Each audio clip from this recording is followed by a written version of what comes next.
Halo, perkenalkan nama saya Hana Marganano Putri, mahasiswa Prodi Pendidikan Teknik Bangunan dengan NIM 1503621065. Pada kesempatan kali ini, saya akan menjelaskan tentang metode dan sintaks belajar yang saya pilih dengan kompetisi dasar pada mata pelajaran teknik gambar bangunan dengan KD 3.1 yaitu memilih peralatan dan kelengkapan gambar teknik berdasarkan fungsi dan cara penggunaan, dan KD 4.1 menggunakan peralatan dan kelengkapan gambar teknik sesuai fungsi dan prosedur penggunaan.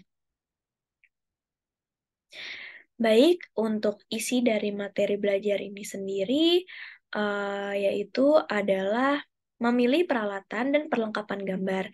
Di sini ada 8 alat untuk menggambar teknik. Yang pertama ada meja gambar, yang kedua ada jangka, yang ketiga ada mal, yang keempat ada rapido, yang kelima ada penghapus, yang keenam ada mesin gambar, dan yang ketujuh ada pita perekat, juga ada pensil.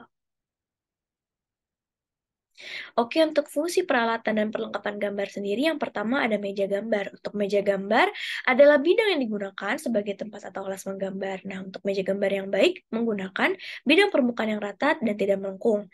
Untuk meja harus terbuat dari kayu yang tidak terlalu keras, misalnya dari kayu pinus. Untuk sambungan papannya rapat, tidak berongga, dan bila permukaannya diraba, tidak terasa ada sambungan atau benjolan.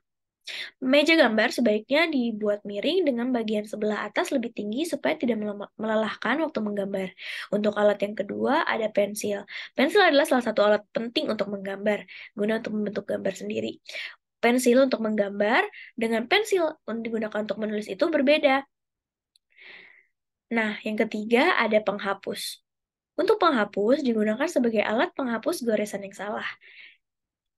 Yang keempat, ada jangka. Untuk jangka sendiri ini adalah alat untuk menggambar lingkaran atau busur. Kemudian ada mal. Nah, mal sendiri merupakan salah satu peralatan gambar teknik yang mempunyai fungsi untuk membuat pola-pola tertentu, seperti garis melengkung, huruf, dan juga pola-pola sulit lainnya. Selanjutnya ada alat rapido. Fungsi rapido sendiri adalah untuk mempermudah pemakaian untuk membuat garis dengan ketebalan yang berbeda. Karena pada rapido disediakan ujung pena dengan ketebalan 0,1 mm sampai dengan 2,0 mm yang dapat dibongkar pasang. Selanjutnya ada mesin gambar. Nah, mesin gambar merupakan salah satu perlengkapan gambar teknik yang memiliki fungsi untuk pengganti alat-alat gambar seperti penggaris dan lain sebagainya. Terakhir ada alat pita perekat. Nah, pita perekat itu disebut juga cellulose type, biasa dipakai untuk menempel kertas gambar pada papan gambar. Oke, selanjutnya kita akan membahas tentang model atau strategi pembelajaran yang tepat untuk KD yang telah saya jelaskan.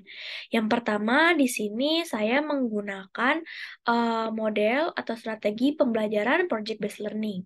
Nah, kenapa project based learning? Karena PJBL ini adalah salah satu strategi pembelajaran yang saya kira cocok karena PJBL sendiri menempatkan siswa sebagai pembelajar aktif yang harus menyelesaikan proyek tertentu dengan melibatkan berbagai aspek pembelajaran, seperti penelitian, analisis, dan presentasi. Nah, pada gambar teknik ini, saya kira PJBL dianggap cocok ya, karena biasanya siswa akan diberikan tugas-tugas berbentuk proyek. Nah, yang kedua ada model atau strategi pembelajaran discovery learning. Model pembelajaran ini menempatkan siswa sebagai pembelajar yang dibiasakan mencari secara mandiri pengetahuan yang telah disampaikan. Nah, untuk mata pelajaran teknik gambar bangunan, saya kira siswa akan diarahkan untuk uh, mengeksplor ide-ide untuk menggambar. Oke, selanjutnya ada pembahasan sintaks pembelajaran yang tepat untuk KD yang telah saya sampaikan.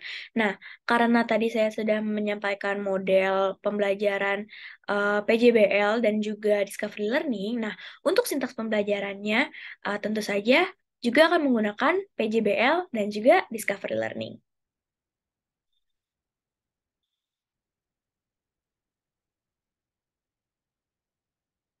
Baik, untuk sintaks project-based learning, yang pertama ada menentukan pertanyaan mendasar sebagai step pertamanya ya. Sebelum masuk ke materi, guru tentunya harus memberikan pertanyaan mendasar terkait materi yang akan dipelajari. Nah, untuk pertanyaan-pertanyaan tersebut bisa dikemas dalam studi kasus di dunia nyata, dilanjutkan dengan penelusuran lebih mendalam. Selanjutnya, yang kedua ada menyusun desain perencanaan proyek. Nah, penyusunan desain proyek ini bersifat kolaboratif ya, artinya kerjasama antara guru dan peserta didik. Pada desain ini memuat sejumlah poin, misalnya seperti aturan main, aktivitas, dan juga presentasi. Untuk step yang ketiga, yaitu adalah membuat jadwal aktivitas. Setelah guru dan peserta didik menyusun desain perencanaan proyek, dilanjutkan dengan membuat jadwal aktivitas. Yang keempat, ada melakukan monitor pada perkembangan kinerja peserta didik. Selama peserta didik mengerjakan proyek yang ditugaskan, guru harus aktif memonitor kegiatan mereka. Hal ini bertujuan untuk menjaga agar suasana belajar tetap kondusif. Nah, kegiatan monitor juga bisa dilakukan menggunakan alat perekam atau rubrik. Yang kelima, step ini menguji hasil kinerja peserta didik. Tingkat pencapaian peserta didik dalam menyelesaikan proyek yang ditugaskan akan diuji dan dinilai oleh guru. Penilaian ini diharapkan bisa memberikan umpan baik bagi pemahaman peserta didik. Untuk hasil kinerja juga bisa digunakan oleh guru untuk menyusun strategi pada pembelajaran selanjutnya. Step terakhir untuk sintaks project based learning yaitu adalah mengevaluasi pengalaman. Untuk evaluasi pengalaman berupa refleksi dari kegiatan yang sudah dijalankan. Pada tahap ini, guru bisa melakukan diskusi ringan dengan peserta didik terkait pengalaman selama mengerjakan proyek.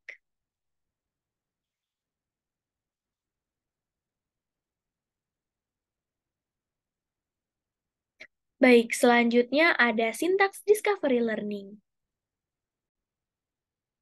Oke, untuk langkah sintak discovery learning yang pertama itu ada stimulus.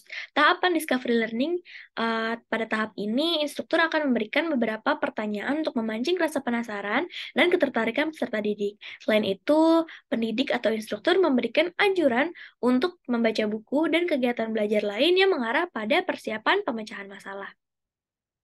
Selanjutnya, yang kedua ada identifikasi masalah. Tahapan ini identifikasi masalah di mana instruktur atau pendidik memberikan kesempatan untuk mengidentifikasi masalah yang menjadi bahan pembelajaran. Selanjutnya, peserta membuat hipotesis atau pertanyaan masalah yang sifatnya sementara pada awal pembelajaran. Yang ketiga, ada pengumpulan data. Untuk hipotesis ini telah tersusun, maka peserta bisa mulai mengumpulkan data dan informasi yang berkaitan untuk menjawab hipotesis. Step keempat, ada olah data. Untuk olah data sendiri, melalui data dan informasi yang telah terkumpul, maka peserta selanjutnya mulai menganalisis dan mengolah data. Oke, untuk step kelima, di sini ada pembuktian. Hasil dari pengolahan data kemudian dilakukan pengecekan dan pemeriksaan secara cermat. Lalu, peserta atau siswa bisa menghubungkan dengan hipotesis awal. Apakah hipotesis telah sesuai dengan data temuan atau sebaliknya? Nah, untuk step terakhir, yaitu adalah generalisasi. Tahapan terakhir ini, peserta menarik kesimpulan dan bisa dijadikan prinsip umum pada semua kejadian atau masalah yang sama.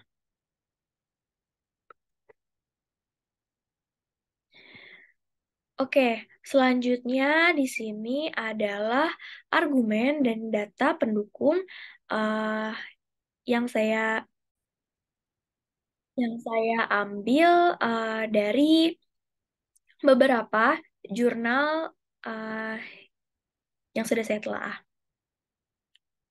Baik, untuk argumen dan data pendukung ini sendiri, model pembelajaran berbasis proyek pada pendidikan vokasional seperti pada mata pelajaran teknik gambar bangunan sangat bermanfaat ya untuk meningkatkan keterampilan kognitif dan sosial siswa. lalu untuk motivasi belajarnya, dan juga untuk memberikan pengalaman belajar yang otentik dan relevan, serta mengembangkan keterampilan abad 21 seperti kreativitasan, kolaborasi, dan juga komunikasi. Nah, selain itu terdapat juga model pembelajaran discovery learning yang cocok untuk mata pembelajaran ini. Lalu, dari penelitian-penelitian menunjukkan bahwa model pembelajaran ini dapat meningkatkan kemampuan siswa dalam memecahkan masalah, lalu untuk memahami konsep, dan meningkatkan kemampuan berpikir kritis, serta membantu siswa mengembangkan keterampilan sosial. Nah, untuk proyek yang diberikan dalam pembelajaran berbasis proyek juga dapat meningkatkan motivasi belajar siswa karena berkaitan dengan kepentingan dan minat mereka, serta memberikan pengalaman belajar yang lebih baik. Serta belajar tidak sama dengan menyerap apa yang dikatakan atau dibaca, tetapi secara aktif dalam belajar mencari jawaban dan solusi sendiri.